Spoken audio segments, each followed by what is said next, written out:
2019 ఎన్నికలకు ఇంకా 2 ఏళ్ల సమయం ఉంది. ఈసారి ఎన్నికలకు పకడ్బందీగానే బరిలో దిగాలని జనసేన పార్టీ భావిస్తోంది.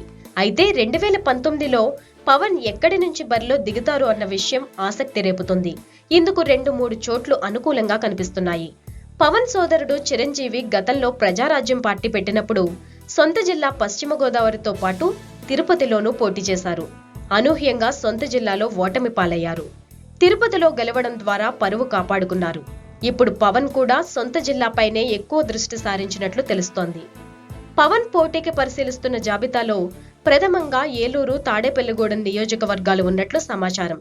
పవన్ కళ్యాణ్ ఇప్పటికే ఏలూరులో ఓటు హక్కు నమోదు చేయించుకున్న విషయం తెలిసిందే.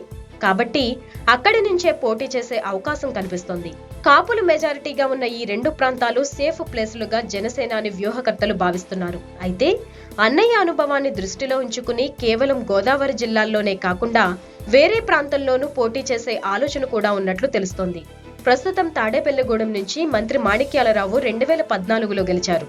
గతంలోలా కాకుండా కాస్త ముందుగానే అభ్యర్థులను ఎంచుకుని సీరియస్ గా రంగంలోకి దిగాలని పవన్ కళ్యాణ్ భావిస్తున్నట్లు తెలుస్తోంది.